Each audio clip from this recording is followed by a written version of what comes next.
Welcome to Materials and Methods Matter. This episode is an introduction to graphite. Graphite has long been synonymous with the pencil, whether we use it for drawing or writing. Graphite is a natural crystallized carbon material. Even in its raw state, one can draw with it and make marks. Natural graphite is milled into a fine powder. This powder is mixed with a kaolin clay, and then it is extruded into various shapes and pencil degrees. These various compressed shapes give us a variety of different drawing tools. We have the Woodcase graphite pencil. We have the Woodless graphite pencil. We have the graphite block, which is square and comes in various degrees. We also have the fine line pencil, which is a fine lead. We also have a 2mm drawing pencil. These three are lead holders, so the raw material is actually put into a holder, and this is the 5.6mm. Graphite pencils are available in different degrees of hardness. Pencils designated with an H, starting from this side, the H is a hard pencil. It has more clay added to the graphite.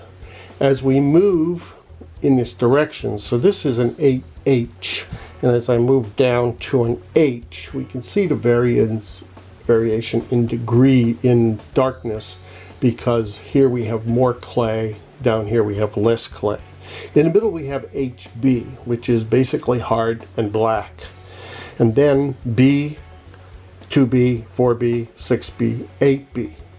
When we get to 8B, we basically have almost pure graphite with very little clay added to it. Koh-I-Noor, Toisin Dior graphite pencils are available in 20 different degrees of hardness. Koh-I-Noor also makes a woodless graphite pencil called Progresso. So it's Koh-I-Noor Progresso Woodless Graphite Pencil. And they have 6 different degrees that go from HB, 2B, 4B, 6B, 8B, and 9B. One of the advantages of the woodless pencil is that you don't need to contend with the wood casing, especially when sharpening. So therefore, when you sharpen, all the sharpenings are basically graphite powder. This graphite powder actually can be used for drawing. So you're really not wasting, you're recycling your sharpenings. You could use a stump, you could use a paper towel, you can also use a sponge to create a variety of textures and marks.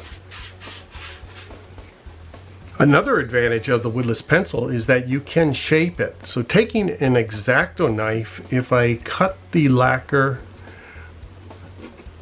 coating that's on here, I can take that off, remove it, and then I could chop off the end of my point, and then I could scrape this pencil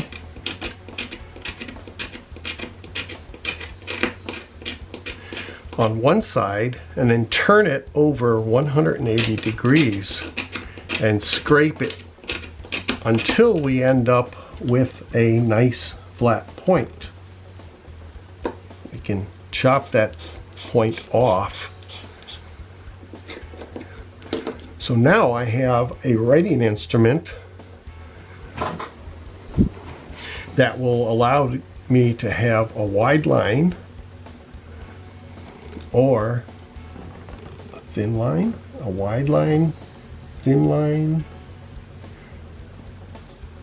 hold it on this side full length. Here's one that I already have sharpened, and you can see that I have quite a broad line. So I can go really wide, or I could turn it on this side and have a thin line, or I could hold it on its edge and have a line. One of the things about woodless pencils is that they don't dull as fast as a wood case because of the amount of graphite that we have available for our use. No matter whether we're sketching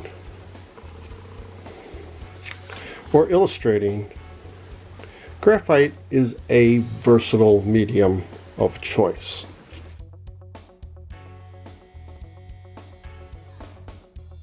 Materials and Methods Matter was inspired by my book, Making Art, Materials and Techniques for Today's Artist. For more videos on Materials and Methods Matter, as well as lesson plans and other instructional videos, visit phalo.com.